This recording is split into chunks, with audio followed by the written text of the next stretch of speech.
The Rebel Capitalist Show. All right, guys, it gives me a great deal of pleasure to welcome someone back to the Rebel Capitalist Show. He is my good buddy. I've been hanging out with him in Park City in West Palm Beach. We've been discussing the future of Rebel Capitalist and the Ken McElroy brand. We might get into that in just a moment, but he is here to talk everything real estate. Ken McElroy, welcome back to the Rebel Capitalist Show. Thanks, George. Always great. Love chatting with you and Jason and all the folks. And this has been a really, really fun time for my industry. That's for sure. Yeah, everyone wants to know where the real estate market is headed. And I know that before we get there, so I want to get your overview, because you've had some huge YouTube videos that have blown up, like millions and millions of views on kind of your outlook for 2021, 2022. But I was also watching one of your videos the other day where you talked about opportunities that people might not be aware of. And you kind of weaved in the whole homeless issue. I mean, I hate to laugh about it, but California and Oregon are really taking some extreme measures to try to solve that problem, quote unquote. And it's opening up a huge opportunity potentially for real estate investors. So let's start with your kind of 30,000 foot view, and then we'll get into the nitty gritty, some of the specifics you talked about on that last video. Yeah, thanks. So obviously when I put that video out and it obviously went viral there, we hadn't had any of the stimulus money or anything like that. They basically just shut us down and said, go home. Right. And so, what happened as a landlord, as you know, we have almost $1 billion worth of, we do have $1 billion worth of commercial real estate, mostly apartments. Obviously, we were freaking out. We're like, okay, how are we going to pay our mortgages? How are we going to pay our bills? We didn't know who was going to pay, who wasn't going to pay. So that first video that I put out was, okay, if obviously we didn't know at the time they were going to throw everybody all this cash. That's kind of softened everything and really, it's just kind of kicked the can down the road. Now, from a landlord standpoint, and a lot of my friends, they're still in big trouble. We have a lot of people that haven't paid, and there's a lot of people that have paid. So kudos to the ones that have continued to pay. There's a lot that can't because they've been, hurt from the pandemic. And there's a lot that are just taking advantage of the situation. So do you see a discrepancy in the type of housing that you or your buddies own in the fund? So, I always look at it from a standpoint of residential. You've got A neighborhoods, B neighborhoods, C neighborhoods. And I would assume that you have the same kind of breakdown for multifamily. So my question is kind of, do you see more people paying in maybe the C apartment complexes because they've been getting the stimulus, or more in the A because they've got better credit scores, or is there any consistency there? There is and there isn't. So let me explain. Okay. So you're right. There is A, B's, and C's. But what's really, we found the biggest issue, George, is the where. So in other words, like areas that are affected, let's say it's high service areas, or maybe oil and gas, or something like that, where, or even like downtown San Francisco, where everybody got sent home. Right. So you have every area is very, very, very different. And so it's kind of been an industry thing. So obviously, if you're anything around the cruise ships or the airlines or the hotels or anything like that, the Orlando, the LA, Disney World, Disneyland, all those kinds of destinations. Anybody that works at those kinds of things obviously were impacted pretty severely.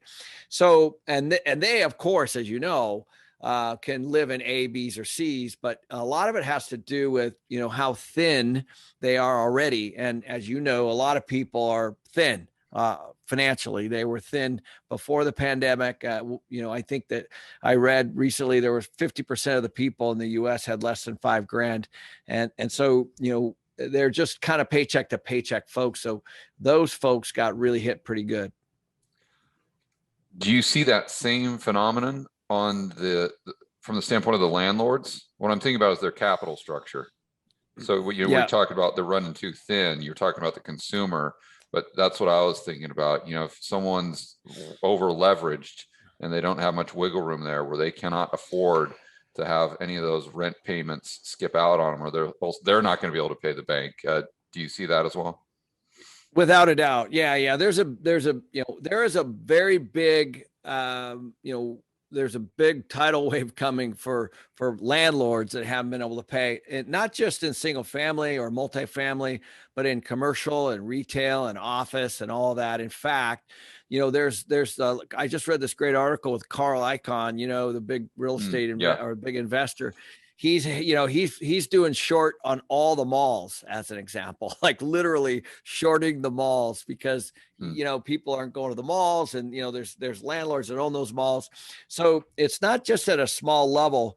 It hurts the small level person way more, obviously, because they're guys like you and I, and that is all over the place. I think that the last thing that I read from the Urban Institute had an estimate that there were 10 million people facing eviction right now for a total of $57 billion worth of rent. So that's where we are right now. It's a big, big number. So you're saying that the landlord, we haven't seen a lot of defaults yet from the standpoint of the landlords, but the way you made it sound as though you're thinking we'll probably see a lot more down the road as a result of what happened in the government lockdowns in 2020 and maybe to a certain extent today in 2021. So why has there been a lag? Yeah, there's two. There's three. There's the first lag is that they said you can't evict anyone. So, there's an eviction moratorium in place, and that's been kicked down the road a couple times. That ends at the end of June. Then there's also the forbearance, as you know, that's also been kicked down the road, and that also is ending in June. However, I know that there are some lenders trying to work around that, even kicking that out until potentially September. Okay. So what you're going to have, it's all going to show itself come the second half of this year. So the second half of this year, in my opinion, you're going to have, last I looked, there were almost 2 million people seriously delinquent on their first lien, on their homes at the moment right now, seriously delinquent. So now, depends on where they are, obviously, whether or not they're going to have to sell or refinance or whatever, but they're not going to be able to refinance if they don't have any employment, or their employment's been disrupted or whatever it is. So the good news for those folks is that prices has risen a lot, as you know. Right. And so that's why I keep saying to everybody, there's going to be a housing correction in the second half of the year, because you're going to have all these evictions that are going to start making their way, through the system in the second half of the year. And you're going to have 2 million people that are probably either going to default or list their houses or whatever. And so there's going to be a massive amount of listings, and we're going to hit it. We're going to have a pretty good increase of supply.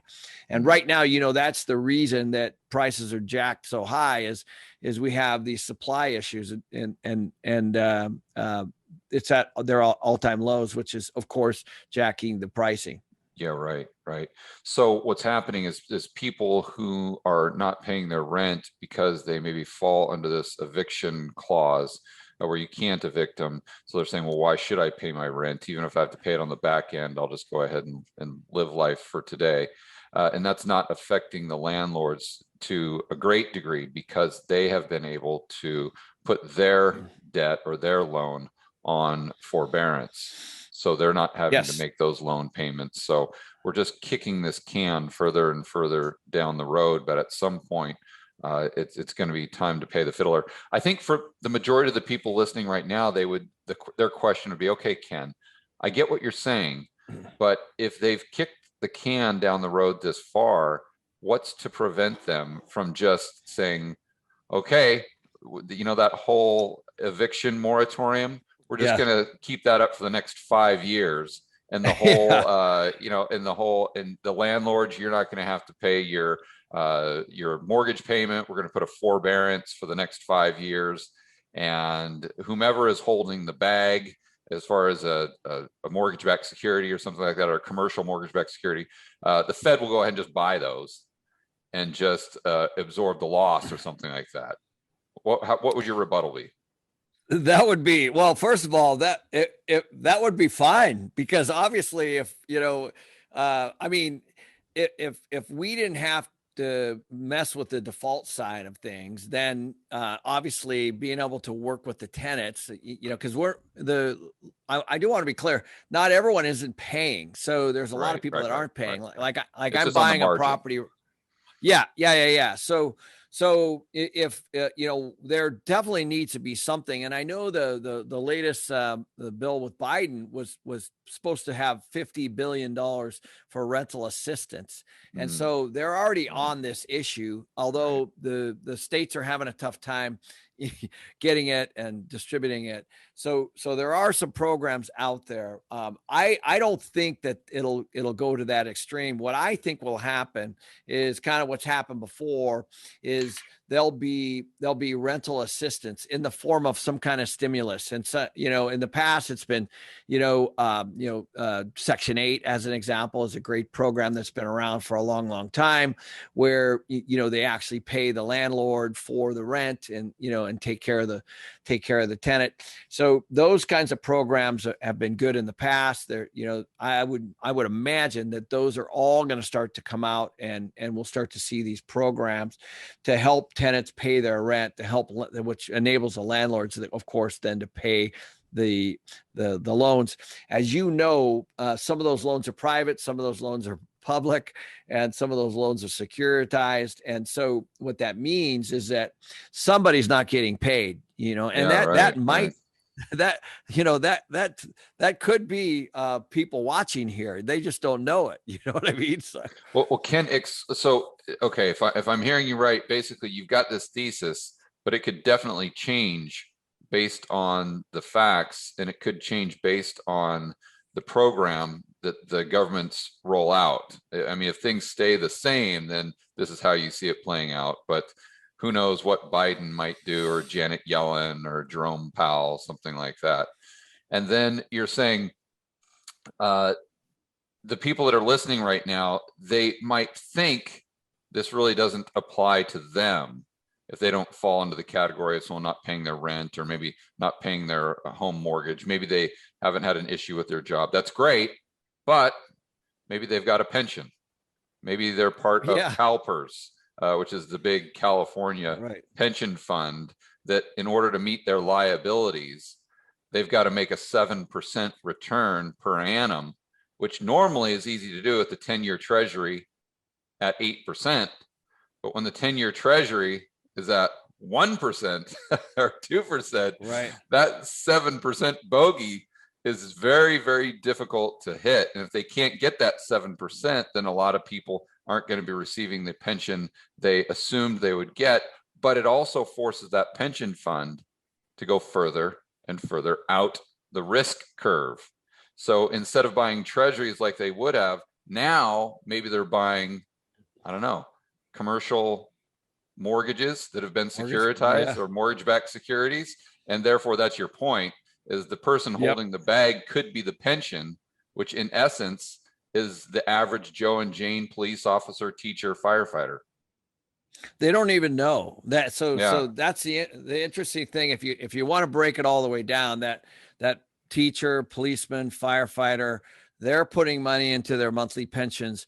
That's rolling up to a money manager. That money manager goes to guys like me and says, hey, we want to invest this pension money into multifamily projects, into retail projects, into mall projects.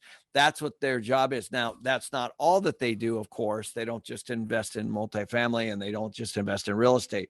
But part of their allocation is housing and commercial office and those kinds of things.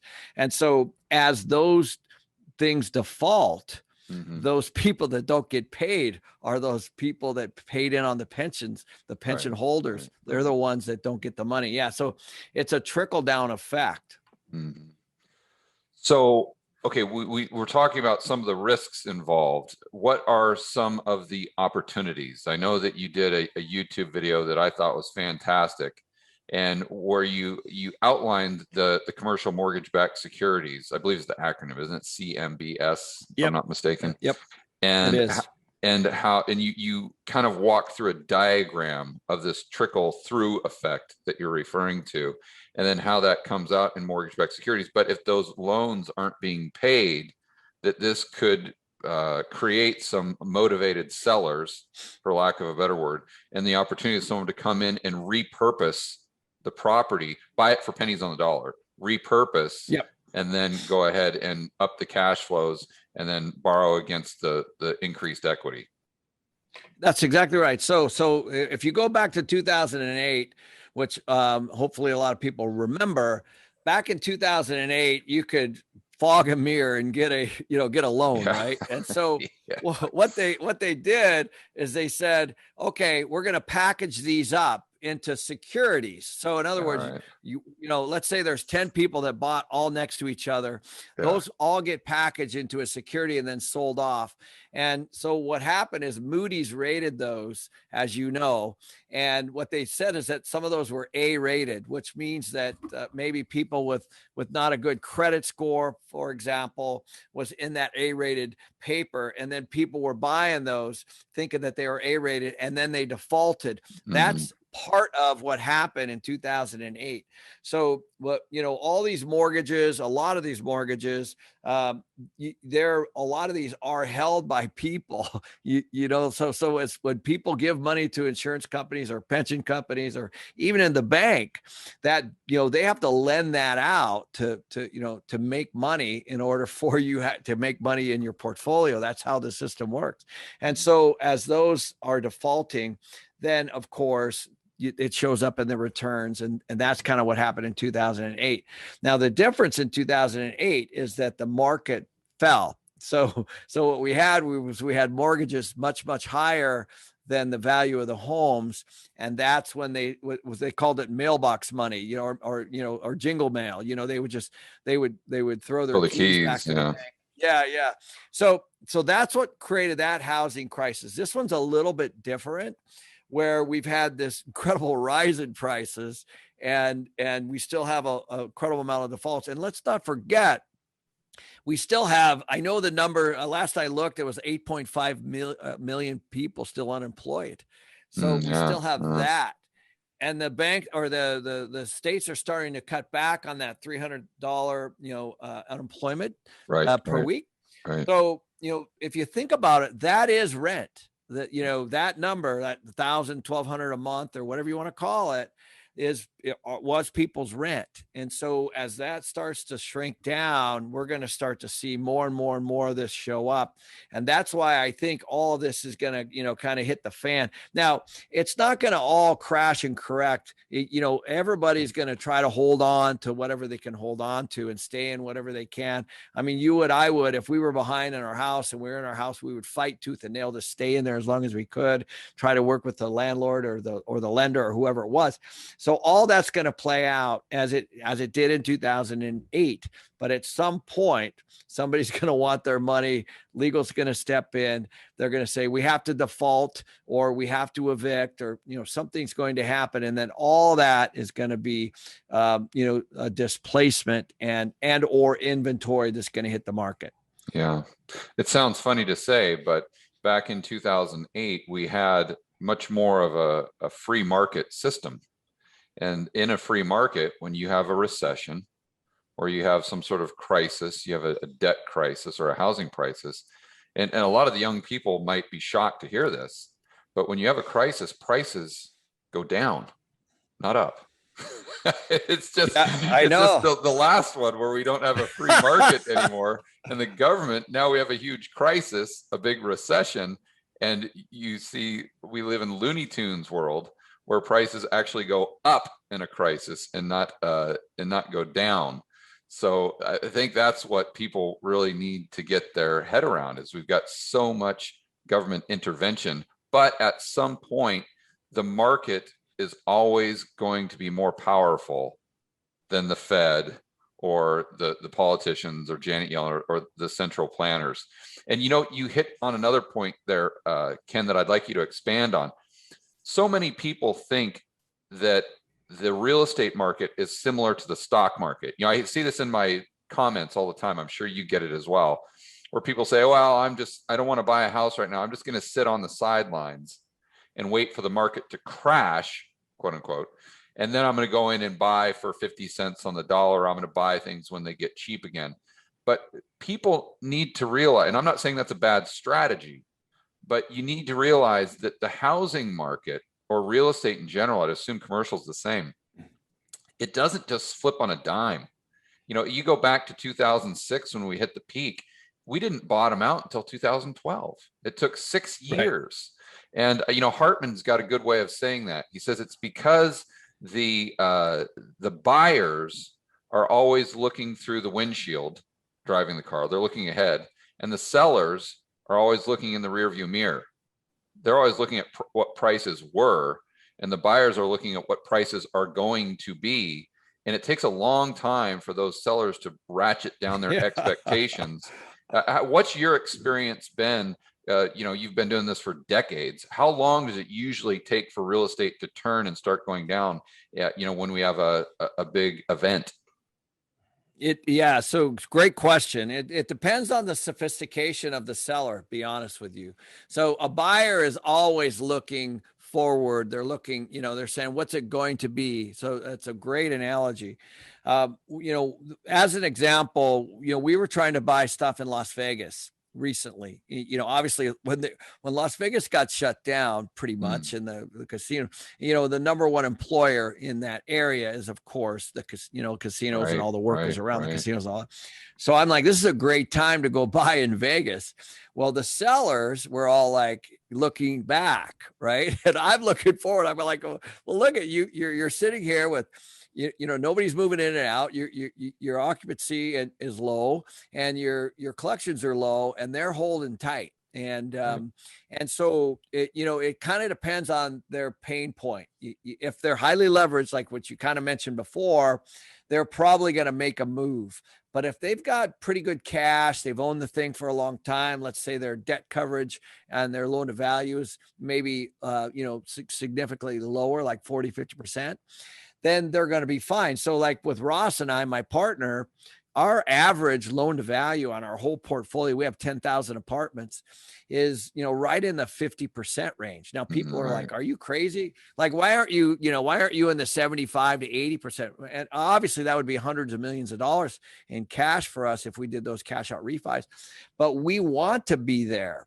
We personally want to be there because things happen, corrections happen, and there's all kinds of stories around property management, that we can go on and on and on about that can affect occupancy. But this is just one more thing. And so right now, it just really depends on the seller.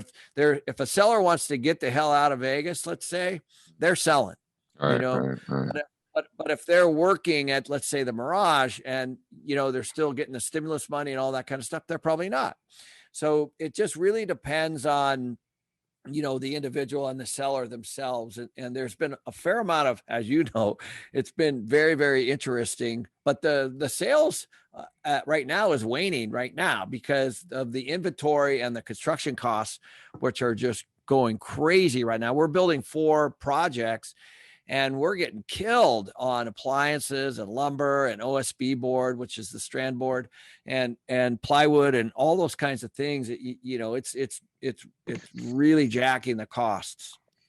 Yeah, I want to talk about inflation in a moment, but let's go back a moment. You were talking about, seeing what's happening in Vegas and everything shutting down, the number one employer being forced by the government to shut down, and this kind of panic type situation that we were facing in the middle of 2020 that everyone remembers well.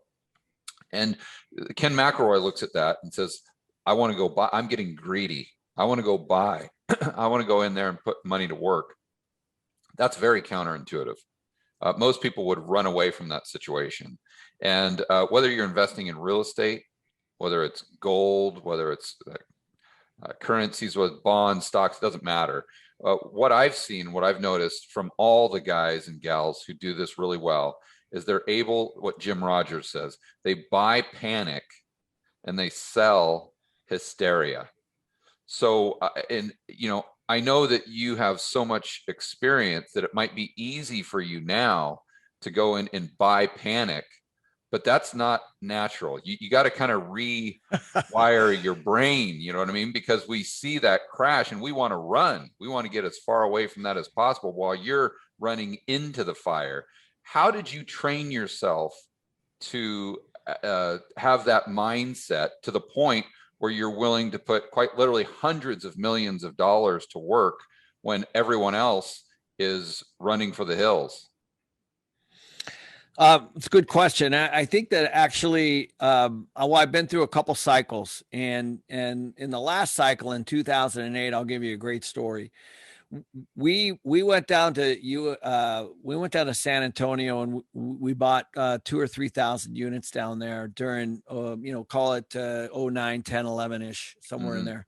And we were buying them from the bank. So I bought a property from Bank of America. And now what that means, guys, is that Bank of America loaned somebody money on this property. Right. And then that guy lost the equity and didn't have the occupancy or any money left to even pay the debt. And the bank defaulted, foreclosed, took the property back. So it was an REO, or real estate owned, bank owned property.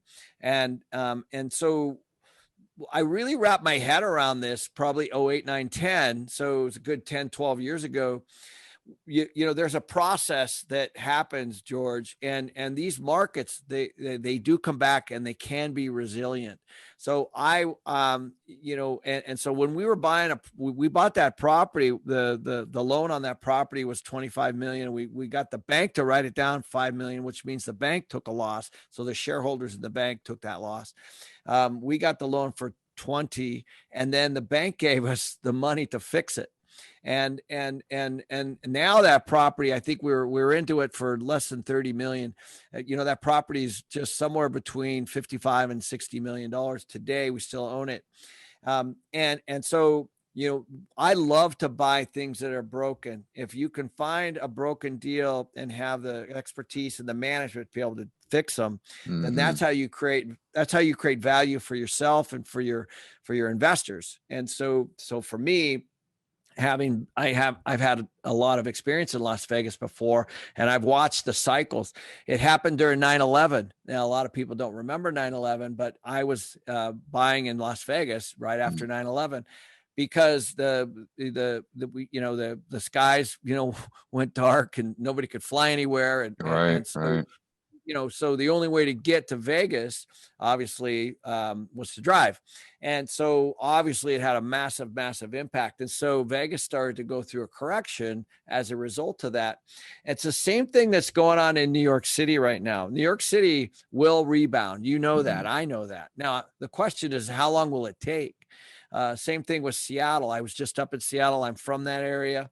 My mom and my family still lives there, and it's horrible to see what's happening, but business owners and people are moving out of there, and Chicago's the same way, San Francisco, LA, a lot of these, it's not news today that we're starting to see, a lot of this happen. And the governments that are run the best, the states that are run the best, they will be resilient and they will come roaring back. And that's my question, Kenny. How do you know that any of those markets that you just mentioned, Chicago as an example, how do you know that's not the next Detroit? Yeah, well, Detroit was kind of pinned underneath the Industrial Revolution, which was car manufacturing. Right. Yeah, exactly. So a city like Seattle, Chicago, Detroit, or New York, they're very, very, very diverse. And so now the question is, they will come back, George, but the question is, how long? A lot of it's going to be government policy. A lot of it is going to be safety. I remember I flew back. Actually, I was at an event with our governor in Arizona, and I was talking to Rudy Giuliani, and he walked me through how he cleaned up the city. Now, of course, he was taking credit for it at the time, but there were a lot of people involved, and this is way back, obviously. But New York was also dangerous. It was a dump. A long time ago. Terrible. Yeah. And then, through a lot of policy and things like that, it kind of moved back. And obviously for the last, who knows how long, 10 plus years, I've been going back and forth there and never even thought about safety issues. But before that, it was a problem. And so now that's just kind of back to where it was. I don't know if you saw, but there was 5,300 police officers that left the New York Police Department in 2020, 5,300. And so you start to see these things. And so those are things as a real estate guy, I look at, look at those kinds of things because I'm like, okay, because people, what do they want? They want safety. That's kind of underpins the whole thing. And I was supposed to go to New York last week and I actually canceled my trip as a result of the potential issues around, there were like 30 shootings or something, that the weekend before. So I'm like, I'm probably not going to go. And I just don't want to be in the middle of anything. And there's been some things going on there. And I'm not trying to pick on New York, but the point is people, they vote with their feet and they vote with their pocketbook. And so they're going to go which is why that governor of Florida, is just killing it. Right. He's just saying we're open. We're standing behind our police, and I don't want to get all political on this, but the point is people are moving, they're going to safety areas. And so that drives real estate, period. So when we're buying in Texas right now I have 2 big properties in escrow, $80 million, and we're going to close on the 18th of June. And the reason we're buying in Texas is because of the underpinning policies of it all, and people are moving there. You saw Elon Musk move there from California, and there's the CEO of Oracle moved there, and so people will do that. I have a good friend of mine moving there right now to Austin, and so what that does is it creates a supply issue and a demand issue in different markets. So as cities and towns and counties and states make these different policies, trust me, people vote with their pocketbook and their feet, and no matter what, they're gonna try to go to great schools. They're gonna go where it's safe and and where there's jobs, and that's so when I look at those kinds of things, that's how we make decisions. Is based on those kinds of demographics shifts.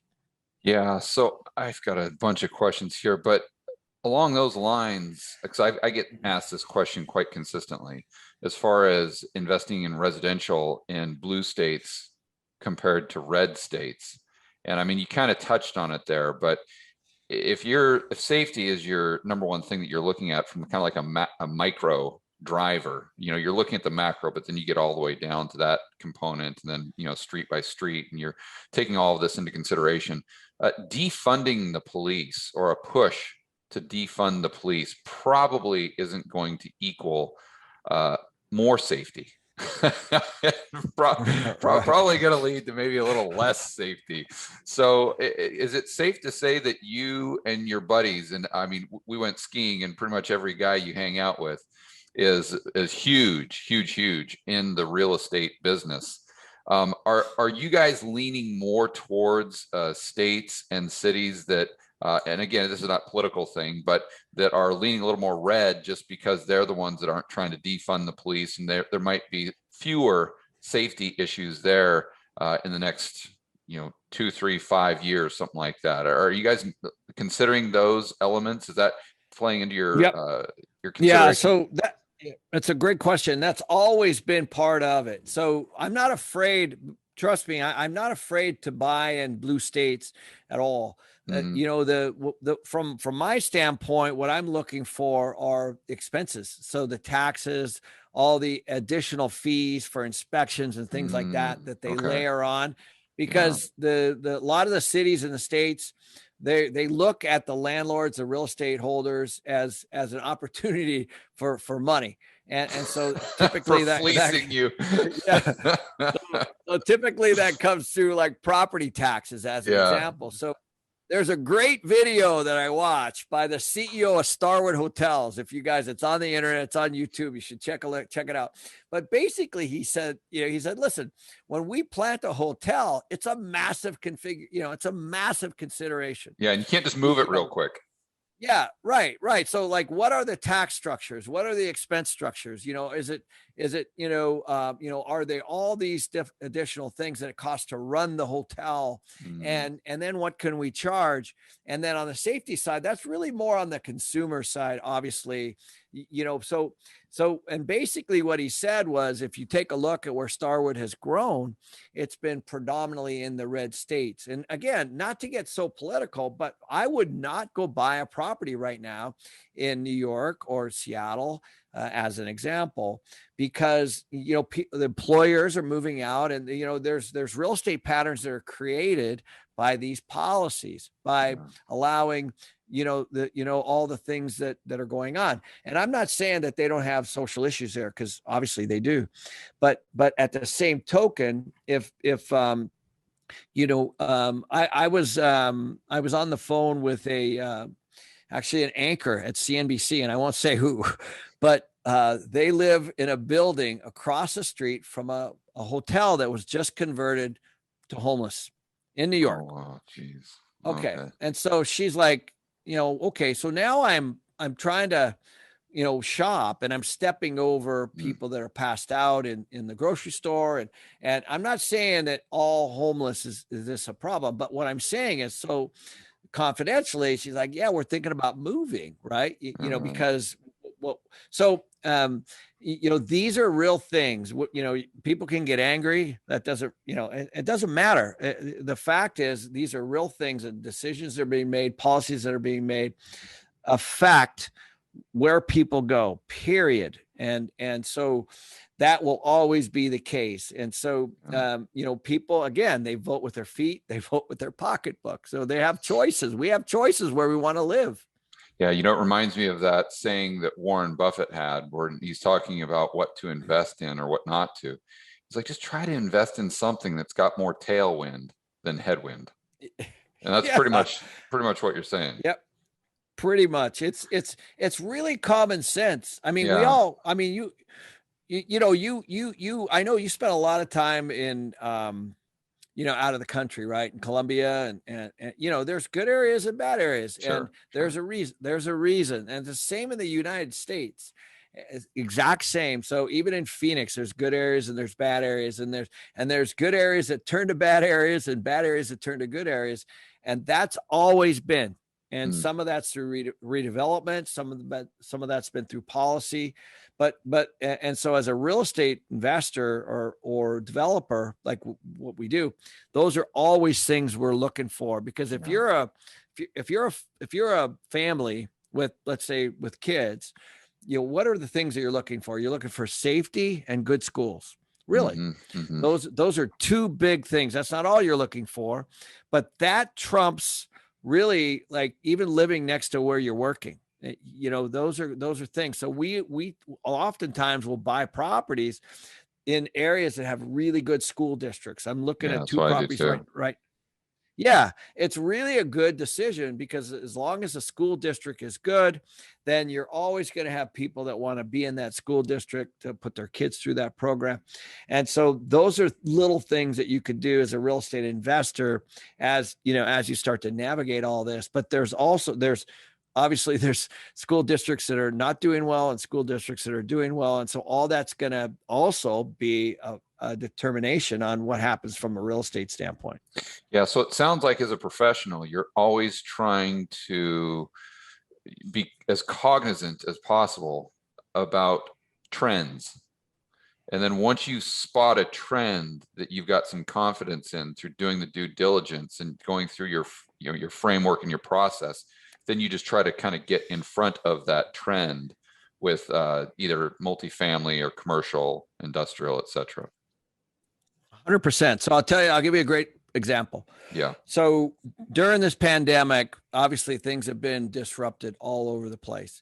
But one thing that has been really vibrant, obviously, is the hospital, hospital workers, medical, all that. They've been open the whole time. They've been obviously heroes of this whole pandemic, for sure. Right. So we started to look at the medical center around Houston, Texas, as one location. Now, we looked at multiple locations. It's on fire. Okay. They can't get enough people to work there. And of course, you have the aging baby boomers, and you have all these things happening. So there's going to be stress, as an example, on the medical profession for sure in the next 20 years. Okay. So we started looking at those areas around Katy, Texas, and we put 2 deals in escrow right across the street from Texas Medical Center. They're in escrow right now. And the point behind that is, you got to go, as Gretzky says, right? You got to skate to the puck. Or where it's going. That's go where the puck's going, not where it is. Yes, exactly right.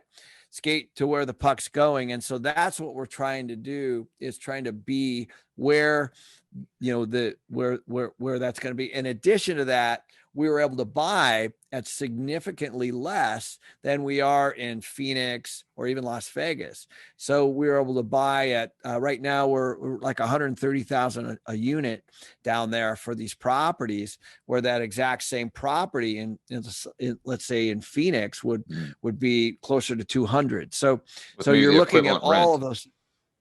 Yeah, it's all the rent's very, very similar. So the rents are very similar, but you're paying more right now in Phoenix. Now that can reverse itself too over time. So you have to look at all those factors: is where are people going, how much are you paying, how much are the rents, how much are the expenses, which is the other piece, because there can be things that dig away, obviously, on the expense side, that on fees and property taxes and insurance rates and all those kinds of things, that's the reason we're not in South Florida, because of the hurricanes and in Galveston area and some of the areas of Baytown, because the insurance rates will be double, triple what they are even in Dallas, because so all those things are factors as you start to look at your cash flow. And, and utility rates too, utility rates for garbage and sewer and water and trash, all that kind of stuff can be massively different from municipality and municipality. So all of those things are factored as you're looking at that, with the rent, of course. And then at the end of the day, like you said, with Buffett, you're trying to get that tailwind, right? And that's the biggest thing, is we want that tailwind. We want to be buying well and then catch that tailwind, but we also don't want to be a pioneer. Yeah, that's right. It's just, you try to teach this to someone, and you can teach a lot of it, but so much of it just comes through experience, where you just gotta take the punches. You got to go through the cycles. You've got to build up that, kind of retrain your brain, like I was saying earlier. And you can only do that to a certain extent by reading out of a book or even watching a YouTube channel, unfortunately. Now, that's definitely a way to get ahead of the learning curve and shorten the learning curve. But sometimes you've got to fail to succeed, I guess, right? Yeah, I've made my share of mistakes. I bought a property from a bank once, and I'm like, oh, this is going to be a great area, or this could be a great deal. Well, it was in a bad area, right? Yeah, and right. So, but it was such a good deal that we bought it anyway, and we put all this money into it. And I was shopping the comps, I remember, and I walked across the street, and the manager at the property across the street, she spotted me immediately. She's like, I'm like, hey, I'm just looking for an apartment from my brother or whatever. And she's like, get the hell out of here. Like you're, I started laughing. I'm like, later, she gave me the stuff and we were cracking up, and I told her I was buying the property across the street. We had some fun with it, but she spotted me immediately. She's like, there's no way. So, here we were. And so we bought it. Yeah. That thing, man, and so the point is you can't manage your way out of a bad neighborhood. You might be able to get a good deal. And so what you want to buy in an area that's, maybe transitional and it's up and coming. You want that tailwind. And that's why we bought around that Texas Medical Center, because we believe, well, if you just take a look at what Houston's doing as an example in that particular area, it's called Katy, Texas. Yeah. There's massive growth going on right now in that medical profession. And, and it never stopped, even during the pandemic. People were working hard. And so it's literally across the street. So those are the kinds of, that's something that should do well year over year. Can you, for the young people that are watching this, maybe they're in their 20s and they're saying, man, I would absolutely love to do what Ken does. But what advice would you give them? And specifically talking about how to grow faster with OPM, other people's money. And then through, I think the correct term in the real estate business is syndication. And I don't know if you consider what you do as syndication or more just kind of you're a fund manager that specializes in real estate.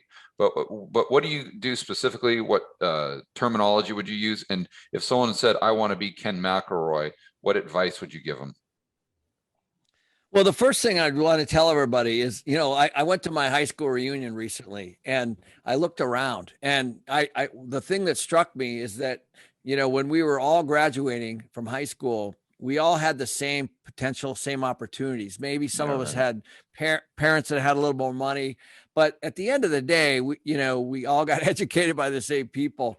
And from that point, a lot of it is just pouring yourself into the education of how you can buy things with other people's money. That is how the world works almost entirely. The real estate world, yeah, for sure.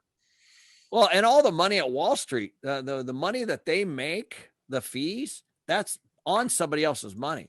Yeah, so it's all OPM. So what I always tell people is, the deal, if it is a good deal, the money will find you. So in other words, if you could take something that's vacant and put it in escrow and then put a tenant in it while you're in escrow, it's worth more.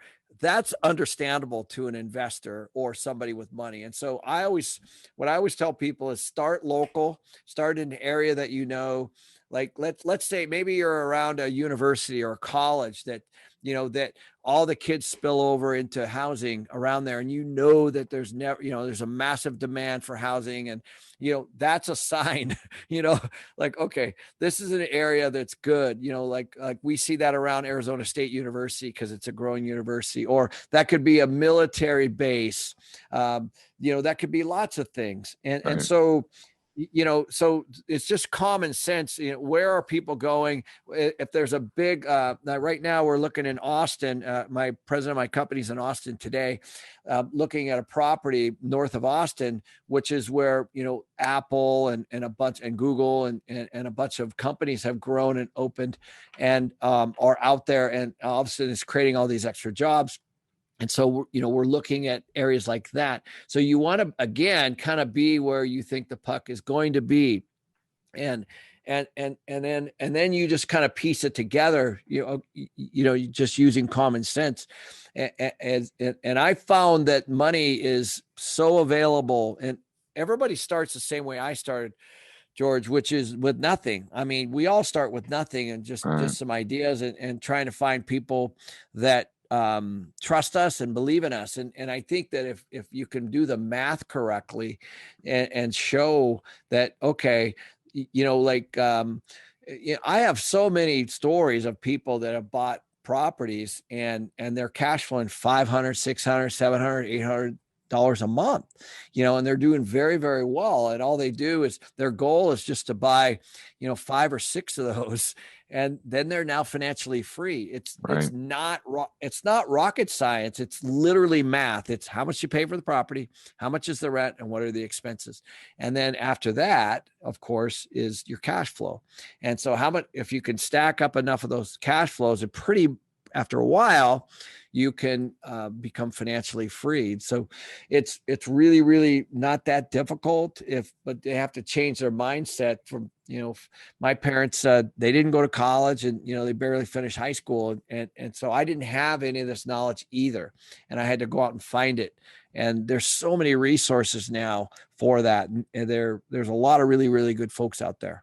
But I think the key is if you can get really good at finding deals, and that's why I'll suggest if people have time to get really good at wholesaling, because if you get really good at finding a deal, the money is not going to be hard to get at that point. You know, you've got a deal that's throwing off 15% return, and most investors aren't going to say, "Oh, no, I don't want anything to do with it. I've got too much deal flow as is."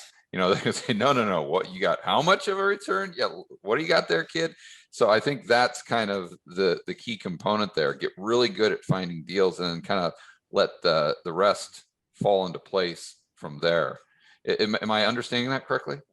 Yeah, it is the deal. The deal drives everything. If I brought you a deal, let's say I know I'm going to see you next Friday in Miami, you would know in 15 seconds if it was a good deal or a bad deal, right? I mean, it's really that simple. And you know, there's a number of resources. I have obviously a book on this. ABC is a buying rental property, which people can buy on Amazon. But there's a number of things, including wholesale, that will get you into the business. I always tell everybody the first thing I did was got my real estate license because I wanted the knowledge. I wanted to know about water. I wanted to know about water rights. I wanted to know about, you know, how to buy, you know, on a lease. And I wanted to know, you know, how to buy using seller financing. And I wanted to know how to, you know, do all these different things. And so just the knowledge that you get, you're going to start to open your mind and open your eyes. And right now it's just that. It's, you know, even today when I go to conferences,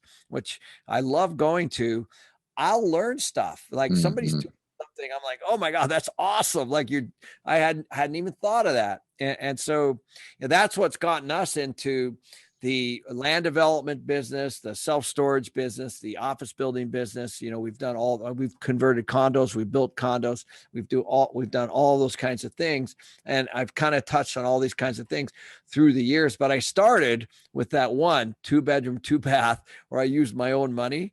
And then I didn't have any left, you know? And so then I had to, in order to do the next deal, I had to go out and find the money.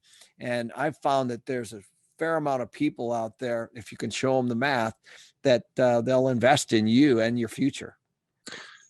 And one thing that you and I have talked about privately quite a bit is the power of a network. And, you know, what's the old saying that your net worth is the average of the 5 people you spend the most time with, or something like that. And you know, you've got an incredible network. I mean, obviously you're good buddies with Kiyosaki.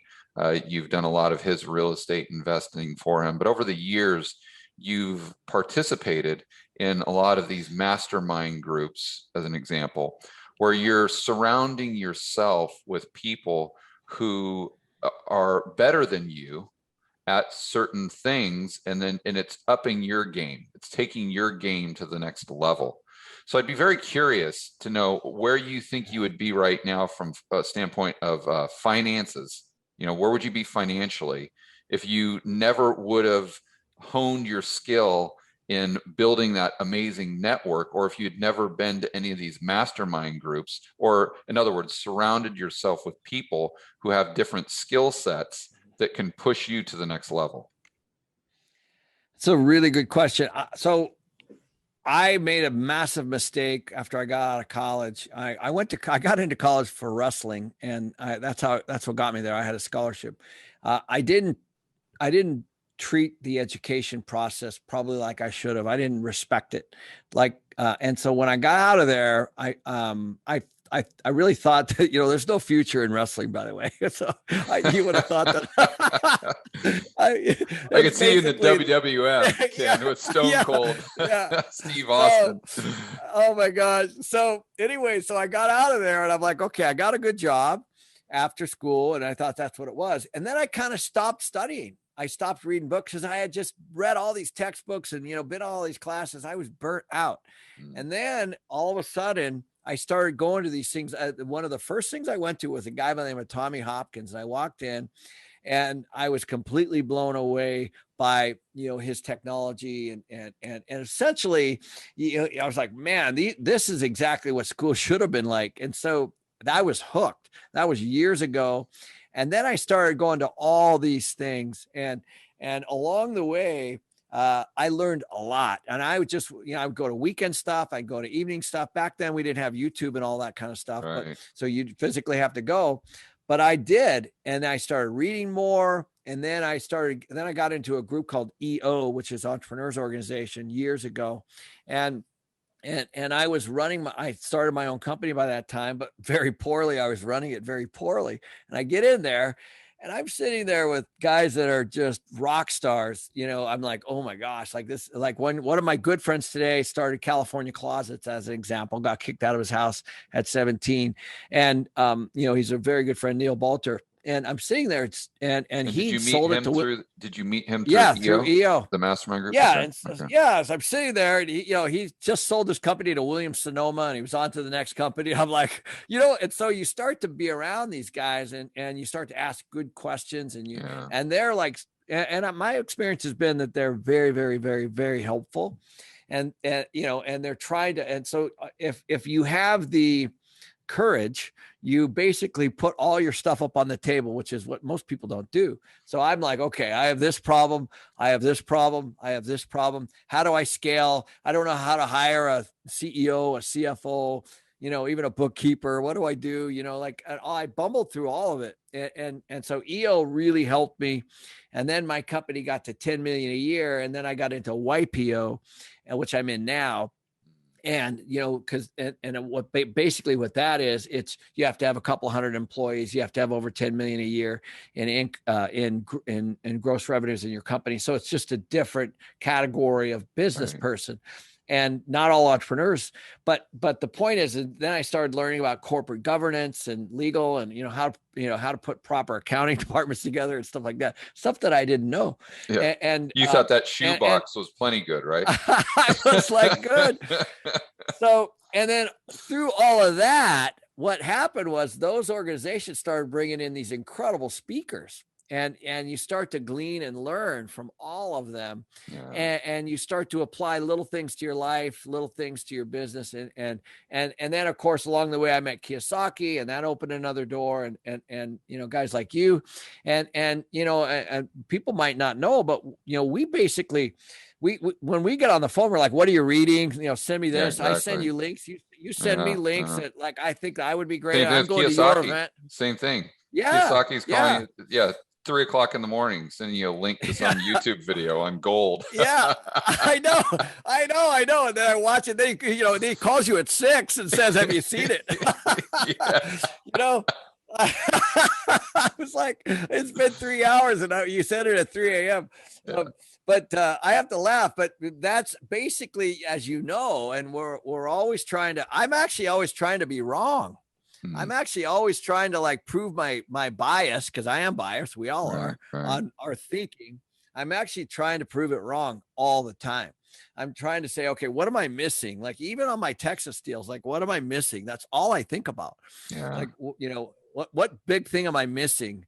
And I'm always asking people, so I never go all in and just, trust the whole thing. I'm always trying to, glean as much information as I can to continually modify that. So those organizations, the masterminds, that we do, you and I do, I think they're invaluable, and I don't know where you can find it anywhere else.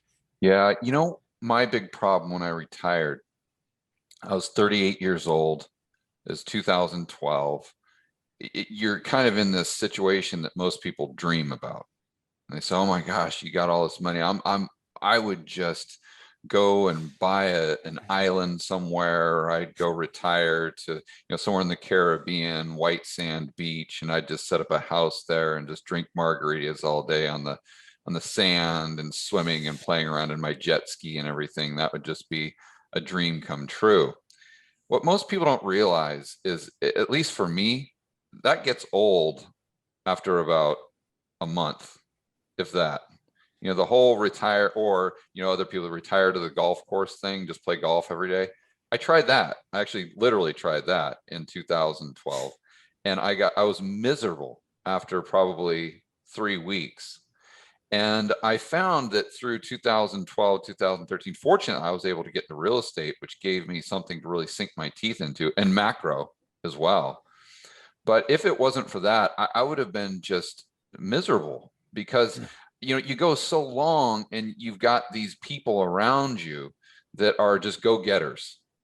They're always hustling. You're always trying to figure out a way to grow your business or make more money or do any of these things. And you're always kind of in that pressure type of situation. It's very similar to a professional athlete, I think, that gets accustomed to that level of pressure. And then all of a sudden they retire. It's like, what are you doing? And they really struggle with it.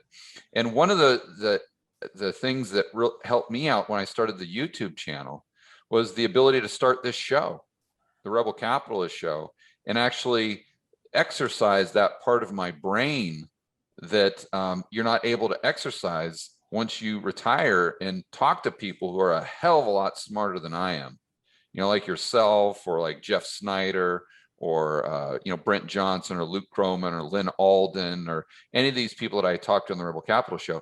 And it allows me to expand my thinking to where I promise you, even though we're doing Rebel Capitalist Live and all these things, and these are things that I might not be, or I definitely wouldn't be doing without that network and without expanding my horizons, but also the knowledge that I've gained from a standpoint of just being a better entrepreneur in this digital space.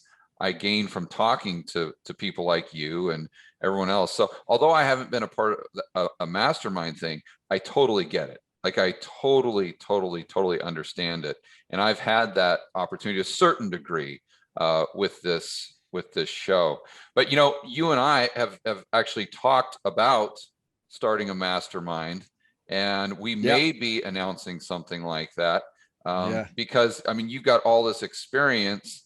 And Jason Hartman has a lot of experience with different types of masterminds. And I'm someone who's like, I'd like to be a part of one, but just like Rebel Capitalist Pro, for whatever reason, instead of joining one, which would probably be smarter, I'm always the guy that's like, well, I just want to create my own and just, and build what I want. And then let everyone come and gravitate towards it if they see the world in the same way. But I don't know, I don't want to open up a can of worms there, but maybe we'll give people a little hint as to what we're doing and what they can expect in the future. Well, I think it's a great intro. It's interesting. One of the things that I learned at EO and YPO specifically, and some of the others, is that everyone's struggles are almost the same, like almost always. So the person sitting next to you, in front of you, behind you, they have the same kind of concerns. Maybe it's health, maybe it's relationships, maybe it's finances, or they're confused. They're confused about all of those things. It's health, wealth, and happiness, right? It really is. And it's very, very interesting when you start to get into a setting, a mastermind, or a group like EO or YPO. It's the same. They have the same stuff going on that you have going on. We just choose to ignore it and only focus on ourselves. And so I think when you can get into a group that embraces that and teaches, from experience, some of the things that they've done differently. And one of my first mentors that I had, he had 5 kids and they always hung around him. He's now in his 80s, but I was like, Charlie, like, why is it all your kids, after they graduate from high school, all want to be with you all the time? There has to be a reason. And so I sought him out as a mentor for my own family. Right. And, I use some of the same things. And so there are principles and things that you can learn, I think, to have a more balanced life, whatever that means. It means different things for different people. But that's why I was really excited when we were talking about doing a mastermind together, because I think with your experience and Jason's experience and my experience, I think we have a lot to deliver. And I think there's a lot of people that, and we're really well-rounded in our knowledge base. So, but I'm also excited bringing about the 3 networks that we have, into one group. That's what I'm particularly excited about, because you've got a great network. I've got a great network. So does Hartman, but we all know different people in different types of industries. And to bring that to a specialized or limited group of people that you're kind of, they're not really members, but they're more so peers, and you're all trying to grow and get to the next level as a group. I think that hopefully will have a lot of power and impact as well. That's what it is. They're peers actually, right? So I go in there and they really are peers. And so I'm excited about that network that we're about ready to create. Yeah, we do. So guys, we don't have a website or anything like that, but it's something that we've been kind of just going back and forth with the idea. So if you want to find out more about it, if you're going to Rebel Capitalist Live at the cocktail party, you can talk to myself or Kenny or Jason Hartman there, and we can kind of fill you in on the details. Or maybe after that, we'll probably have a website up and we'll announce the URL on our channel or something like that. But Kenny, I know went way off on a tangent there. Sorry about that. I just wanted to bring people into kind of what we're doing behind the scenes. For my viewers who want to find out more about what you do, where can they go? Thank you. Yeah. So kenmcElroy.com is the best place to go. We've got a number of videos there. Obviously, we have a pretty good YouTube channel. We have lots of videos, and we have lots of downloads that people can have. We have a master course that people can buy, and all that kind of stuff right on the website, just at kenmcElroy.com. Awesome, buddy. Well, can't wait to see you in Miami. Man, it's probably like a week away. We're gonna have a lot of fun. It's gonna be awesome. I love being on your show just 1 week before your event. I was like, wow, you gotta be like all kinds of stuff happening right now. The event's 1 week from today. Look at see my whiteboard right there, man. That's nothing but a to-do list for the event. I know. That's why I was saying. So I was happy to be on the tube today with you. So as always, George, I can't wait to hang out with you, and we're flying together Friday. Yeah. Well, no, I'm already going to be there. Oh, okay. All right. No, so we might. Yeah, I'll see you there. We might fly from Miami down to Belize because you and I both have to speak at an event or have the opportunity to speak at a real estate conference down in Belize, but I'll actually be there. So you'll be flying in with Kiyosaki, but we'll go over those logistics later. Yeah. All right. Well, all right. Have a good one, buddy. Always good chatting with you. Okay. We'll see you soon.